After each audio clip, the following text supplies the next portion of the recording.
ఒక చిన్న ప్రశ్న అడుగుతాను. మన జీవితాన్ని మార్చే శక్తి ఏంటి? డబ్బా, చదువా, పవరా?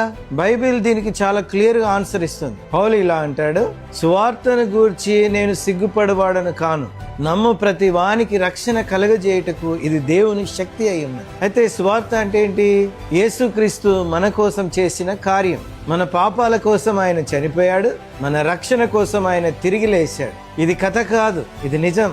పౌలు ఎందుకు దీన్ని దేవుని శక్తి అంటున్నాడంటే, మన బలముతో మారలేని జీవితం, మన ప్రయత్నాలతో వదలలేని పాపాలు ఈ సువార్త శక్తితో మారుతాయి. ఈ రక్షణ ఎవరి కోసం అంటే, మొదట యూదునికి, తర్వాత గ్రీసు దేశస్థునికి అని బైబిల్ చెప్తుంది.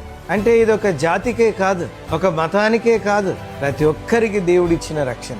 ఈ రక్షణ మన పనుల వల్ల కాదు, మన మంచితనం వల్ల కాదు, యేసు క్రీస్తుపై పెట్టే విశ్వాసం వల్లే. కాబట్టి స్నేహితుడా, సువార్తను చిన్నగా చూడకు. అది మనల్ని క్షమించే శక్తి, మనల్ని మార్చే శక్తి, మనకు నిత్య జీవం ఇచ్చే దేవుని శక్తి. ఈ శక్తిని నమ్మడానికి ఈరోజు నువ్వు సిద్ధంగా ఉన్నావా?